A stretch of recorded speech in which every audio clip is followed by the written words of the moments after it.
Assalamualaikum. Bertemu lagi di channel ini bersama Kang Nagol. Kita lanjutkan dongeng Raga Sukma di episode ke-22. Di episode sebelumnya kita baru saja menceritakan Raga Sukma ya, yang sedang mengikuti menitis di sayap Garuda. Ini sayap Garuda belum ada lalakonnya nih, masih ngalalakonkan menceritakan tentang yang memegang sayap Garudanya, yaitu Jaka Suma dan si Sanca. Bagaimana kelanjutan ceritanya? Sok mangga cara ketan.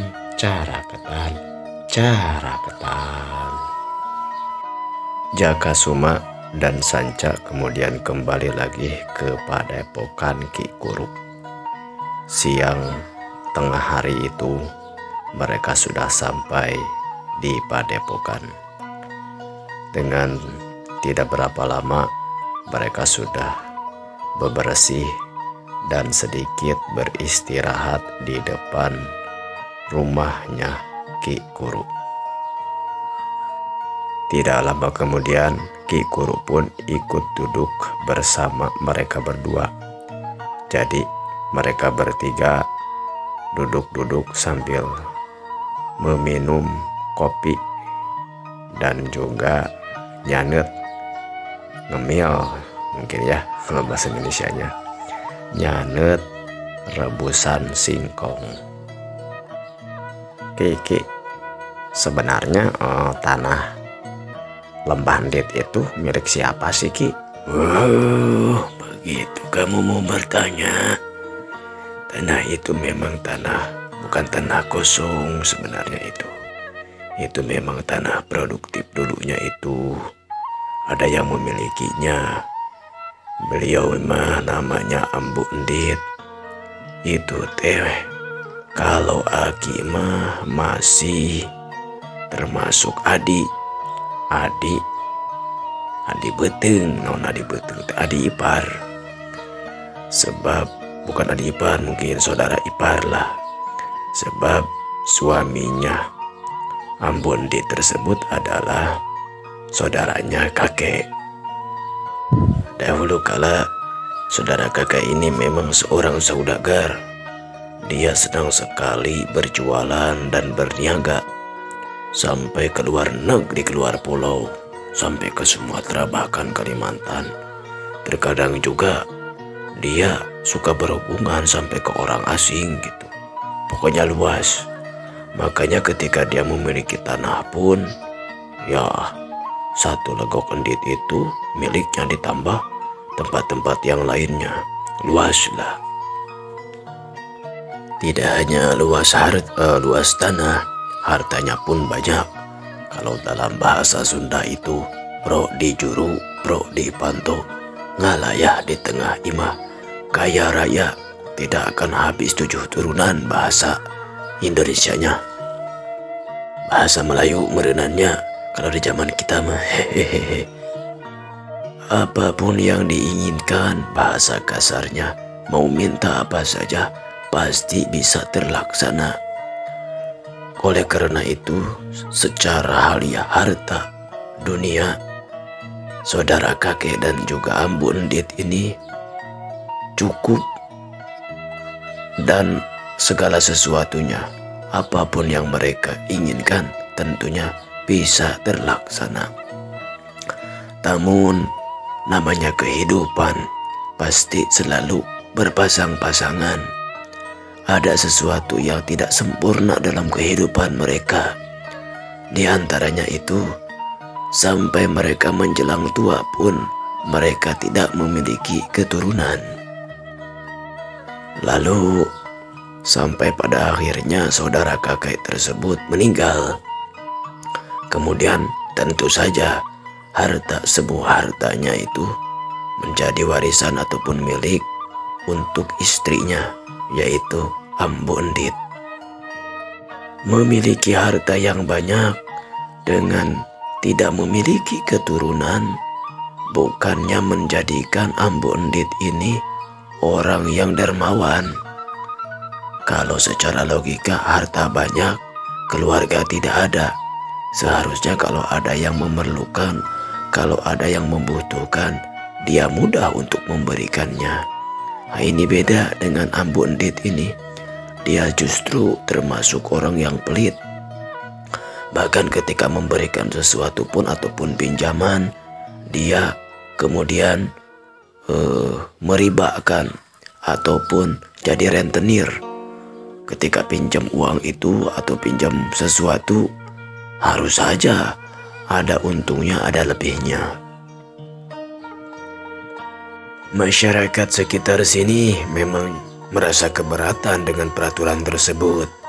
Namun ya, bagaimana lagi kalau memang dibutuhkan, walaupun terpaksa mereka harus meminjam sesuatu itu atau uang atau harta, ya mereka mengikuti permainan dari Ambu Endit ini, yaitu dengan cara direntenkan ataupun dilebihkan. Bunganya besar, kadang-kadang 2 kali lipat. Bahkan kalau dalam jatuh tempo itu, uang bunga itu menjadi hutang lagi. Misalnya kita pinjam 10.000, ternyata setelah jatuh tempo tidak bisa dibayar, maka itu menjadi 20.000. Nah, 20.000 itu nanti kalau sebulan yang akan datang menjadi 40.000, dan begitu seterusnya. Kalaupun ada seseorang yang berusaha membayarnya, kalau terus seperti itu kan jadi hutangnya makin banyak. Secara logika ya beralasan. Kakek juga karena merasa dia termasuk saudara ipar kakek, pernah menemui dia. Kata kakek, jangan melakukan hal yang seperti itu. Pertama, itu termasuk dosa dan juga membuat orang lain sengsara dengan hutang tersebut. Ya, si Nenek Endit itu menjawabnya, dia kan tidak punya orang yang mengusahakan. Satu-satunya cara dia mengusahakan dirinya dengan cara seperti itu. Walaupun sebenarnya kalau menurut kakek, harta yang banyak itu walaupun dibagikan ke seluruh warga desa, warga kampung sini, tidak akan habis. Sampai pada suatu hari, si Nenek Rengganis, tahu kan kamu temannya Rengganis kan? Iya kek. Nah, si Rengganis pada waktu tersebut masih bayi, sedangkan bapaknya sudah meninggal sebelumnya. Kemudian karena seperti saat ini musim paceklik dan orang yang masih memiliki istilahnya tabungan ataupun stok makanan tentunya hanya dari orang-orang kaya atau berada, termasuk si Ambu Endit. Pernah meminta tolong untuk sekedar minta air. Bukannya dikasih dengan baik-baik, malah si Nenek Rengganis tersebut, ibunya Rengganis dan si bayi Rengganis yang masih orok, dibanyur. Padahal daripada dibanyurkan, mendingan disiram airnya, mendingan dikasih. Dasar keadaan memang orang itu kalau sudah dibutakan dengan harta, rasa kemanusiaan pun menjadi hilang. Namun pulanglah, sampai-sampai Nenek Rengganis mengadu kepada kakek. Kakek marah sampai ya mengatakan hal-hal ya gitulah, menasehati. Tapi tadi ketika hati seseorang sudah gelap, omongan nasihat seperti apapun tidak masuk, tidak mempan kepada dia. Sampai pada akhirnya warga desa ini, ya kampung dalam ini, merasa bosan dan juga murka. Sampai-sampai mau mengusir itu Ambu Endit. Beruntung kakek dapat informasinya, dapat berita gitu. Ya, kakek coba menengahi, jangan sampai ada korban jiwa dan sikap anarkis gitu. Ini dia hanya sebagai norma, tidak melanggar hukum, hanya norma saja yang dia langgar. sehingga tidak bisa akur dengan sesama warga. Akhirnya dengan sedikit banyak hal dibantu petua kampung pada waktu tersebut, juga istilahnya sampai Pangagung Nagara atau Medak Nagara pun ikut menenangkan. Akhirnya warga pun bisa sedikit diredamlah amarahnya. Hanya saja mereka berjanji tidak akan berinteraksi lagi dengan nenek Endit itu, dengan si Ambu Endit itu. Si Ambu Endit bukannya sadar, malah menantang. Katanya, saya hidup sendiri juga tidak akan menyusahkan kalian gitu. Ya mungkin seminggu 2 minggu dia bisa bertahan, tapi sampai pembantu ataupun orang yang bekerja dia itu tidak mau ada yang mau bekerja dengan dia. Dia berarti harus mengurus sawahnya, mengurus rumahnya. Pelayan-pelayannya pun pergi karena diancam oleh warga jangan sampai berinteraksi ngahijian gitu bersama si Ambu Endit itu. Bahasa sekarang mungkin dibaikot itu si Ambu Endit. Sampai pada akhirnya dia pun habislah makanan di rumahnya. Walaupun tidak habis, dia mau membeli tidak ada yang ngasih. Pokoknya dia benar-benar diasingkan oleh warga di sini.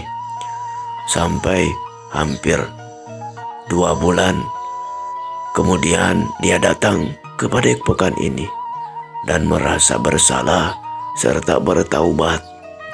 Namun dia sekarang sudah sakit-sakitan. Kemudian dengan penuh kesadaran, kakek juga sebenarnya masih benci, masih marah sama dia teh. Tapi sebagai manusia kita pun harus tetap memiliki rasa kemanusiaan. Kakek ikut merawatnya, dibantu oleh emaknya Rengganis. Si Ambu Endit ini merasa juga bersalah telah melakukan kesalahan terhadap emaknya Rengganis dan Rengganis si bayi pada waktu itu. Namun istilahnya si emak Rengganis sudah memaafkannya. Melihat kebaikan si emak Rengganis, kakek juga jadi merasa gimana gitu. Orang yang didolimi itu saja sudah bisa memaafkan, apalagi harusnya kakek yang belum mendapatkan perlakuan tidak baik sama dia. Karena dia mungkin si Ambu Endit ini masih menghormati kakek sebagai saudaranya walaupun terikat dari suaminya dulu. Takdir tebenang dipungkir.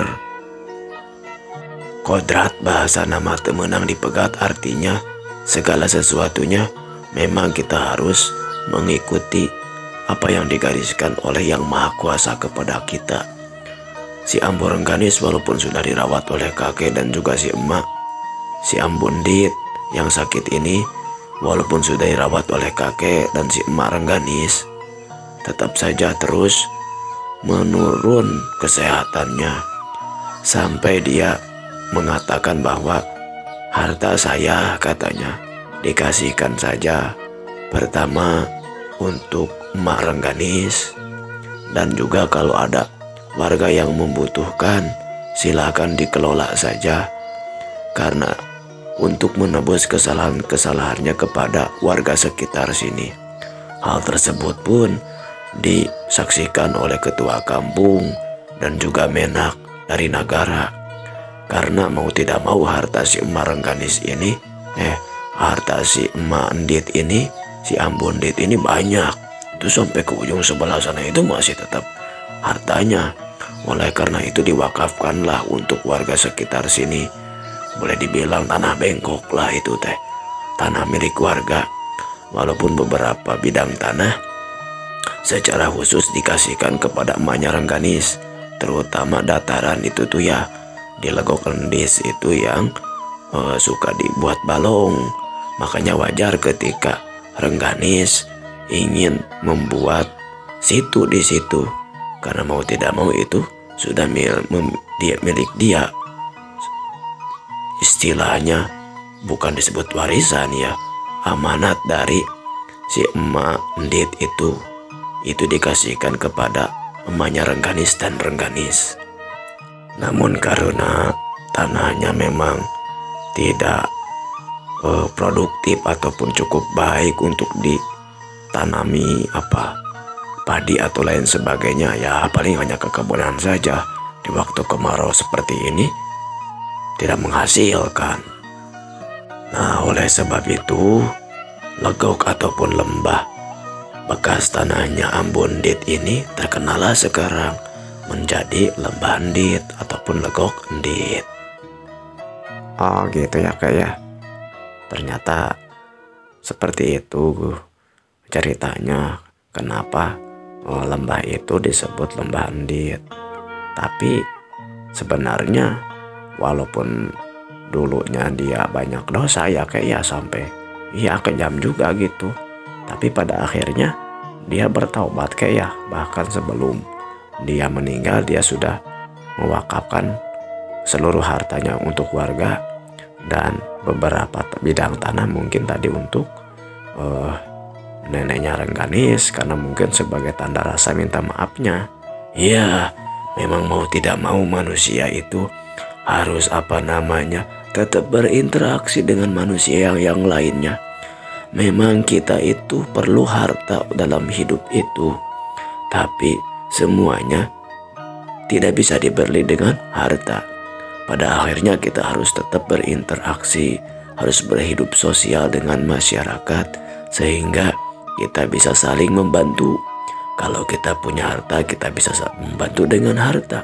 Yang tidak punya harta bisa membantu dengan tenaga ataupun dengan pikiran. Seperti untuk menyelesaikan masalah kekeringan di kampung kita ini. Itu kan Rengganis itu perempuan, tidak bisa memberikan tenaga yang lebih. Tapi juga dia tidak memiliki harta, tapi memiliki ide. Walaupun dia merasa nggak enak mungkin seorang perempuan mau memberikan idenya untuk membuat situ sebagaimana pernah direncanakan. Ya walaupun rencananya harus juga kita pelajari ataupun dikaji ulang, karena memang banyak hal yang harus dipikirkan oleh kita.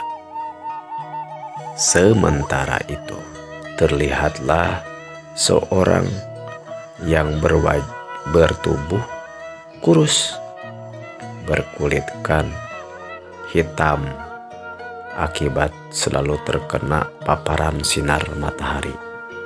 Ngarekot menanggung korang, namanya nanggung teh, memikul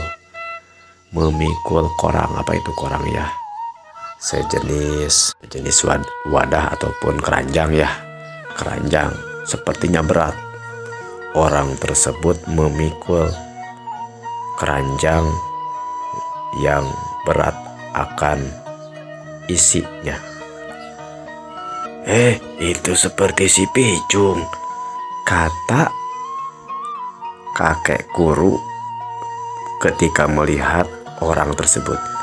Picung, sini, bawa apa itu? Ake, ayah naon? Itu bawa apa itu, kayak yang orang berat? Bawa buah-buahan ya? Iya, Ki, ini saya bawa banyak sekali buah-buahan, Ki. Ada buah mangga, ada buah jeruk, ada sawo. Maklum, Ki, kalau biasa ini musim kemarau seperti ini mah banyak itu, Ki. Banyak buah-buahannya manis-manis, Ki. Aki silakan mau, Ki. Kalau Aki mah boleh-boleh saja ini. Mau buahnya juga nggak beli juga gak apa-apa, Ki. Buat Aki saja. Kalau barang yang dijual itu jangan dikasih-kasih. Dijual saja kalau memang mau jualan. Kalau mau ngasih, istilahnya bonus gak apa-apa.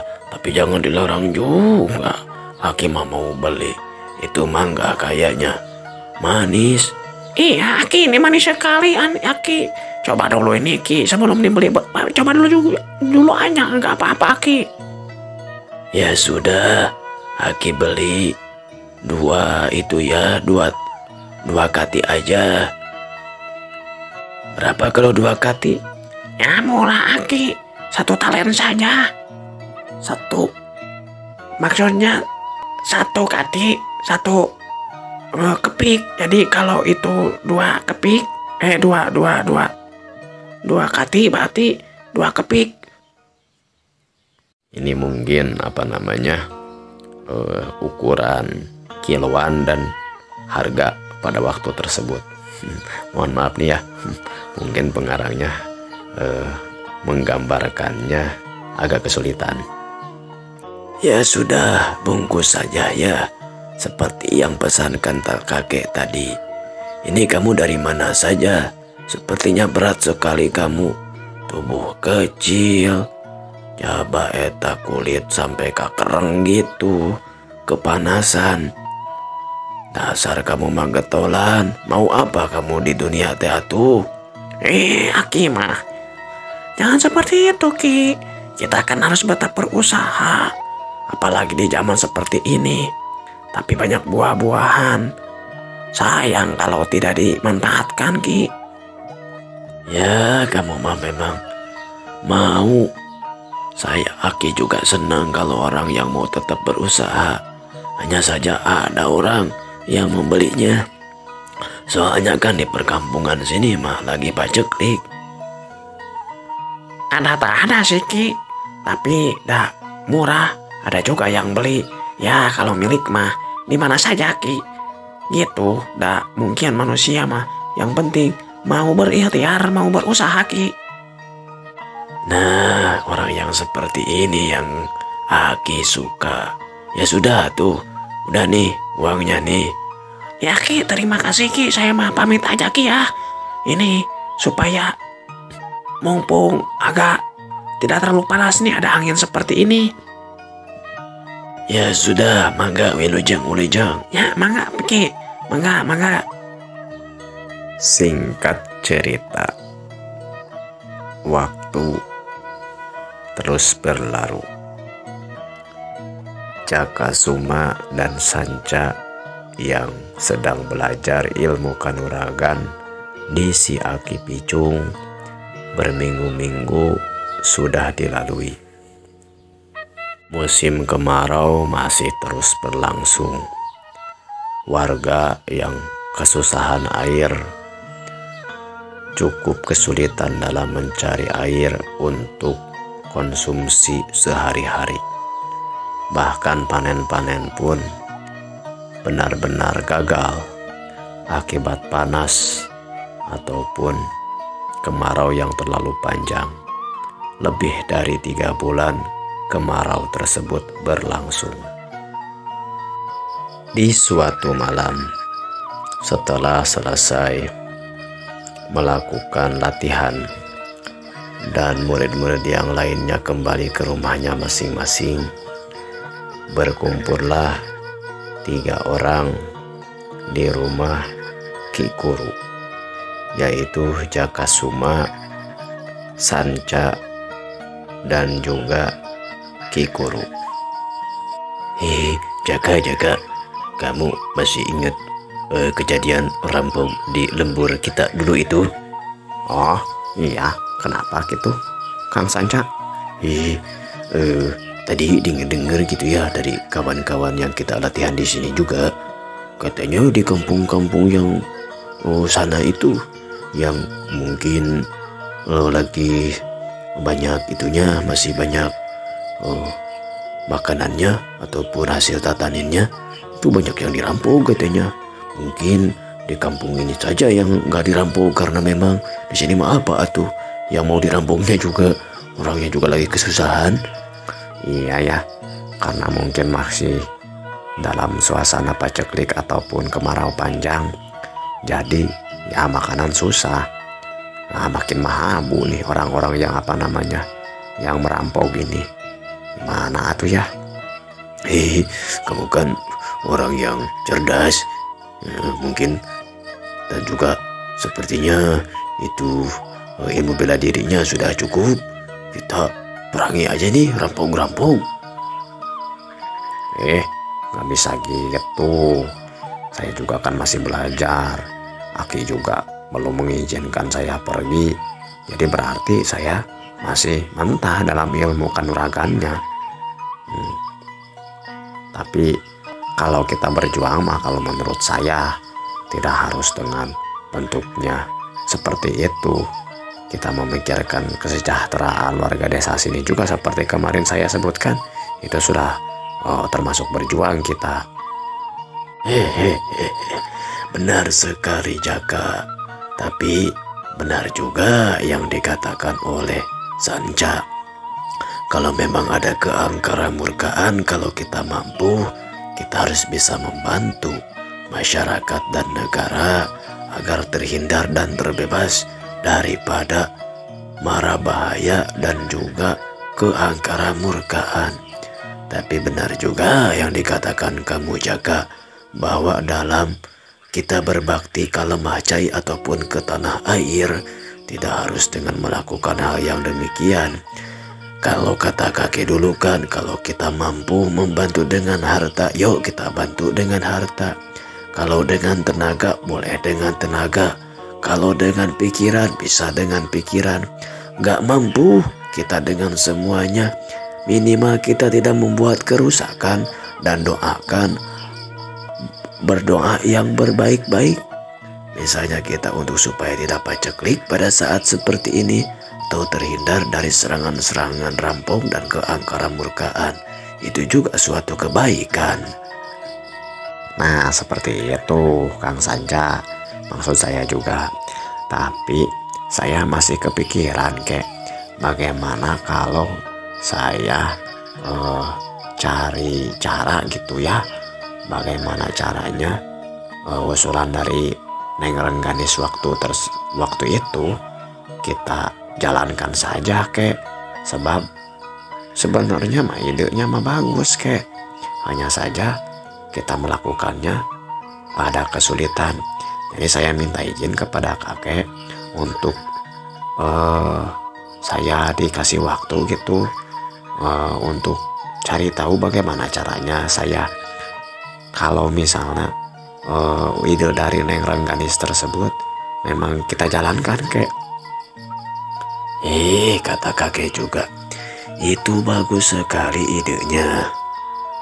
Bukannya nggak mau dijalankan, hanya saja kita memang harus mempelajarinya. Kalau kamu Jaka ingin berusaha dan cari akal bagaimana cara mewujudkannya, atau minimal cari cara lain misalnya, agar ketika paceklik seperti ini, ketika kemarau seperti ini ada solusi yang lainnya, kakek sangat mendukung sekali. Boleh, besok kamu mulai. Kalau mau memang cari akal atau cari jalan keluar dari permasalahan yang dihadapi ini. Karena mau tidak mau setiap tahun selalu seperti ini, apalagi ketika musim kemarau. Mending musim kemaraunya tidak terlalu panjang, cepat kembali lagi musim hujannya. Nah kalau panjang seperti pada saat ini, tahun ini, aduh, kita di masyarakat desa ini sangat kesulitan sekali. Ya sudah tuh, kalau gitu mah saya ikut saja, kata Jaka. Gimana? Kang Sanca mah harus ada ide tersendiri atau harus beda dengan orang lain teh. Kang Sanca juga sebenarnya setuju saja. Ini mah hanya membuka saja, masa kita masyarakat dalam kesulitan kita diam saja. Nah, kalau kita mau ikut menumpas perampok, kita menumpas perampok atau kalau memang kita mau menyelesaikan dulu masalah seperti tadi itu, saya bantu gitu. Sebenarnya ini bukan tugas kalian, karena mau tidak mau setiap kita itu bertanggung jawab terhadap diri kita sendiri. Tapi kalau kalian memang mau mencari jalan keluar untuk masyarakat, bagus-bagus juga, gak apa-apa. Kakek tidak akan menghalangi. Mudah-mudahan kalian diberikan kemudahan oleh Yang Maha Kuasa. Karena mau tidak mau, niat kalian itu niat yang baik untuk membantu masyarakat di kampung dalam ini. Waktunya waktunya para pendengar sudah habis. Mangga yang belum subscribe di atas Kang Dagol, yang belum like-nya juga like-nya ditunggu, yang komen-komennya untuk kritik dan saran sangat dinantikan, yang membangun sehingga Kang Dagol bisa memperbaiki channel ini dan juga bisa makin semangat dalam ngadongengnya. Mangga wilujeng patepang deui permios.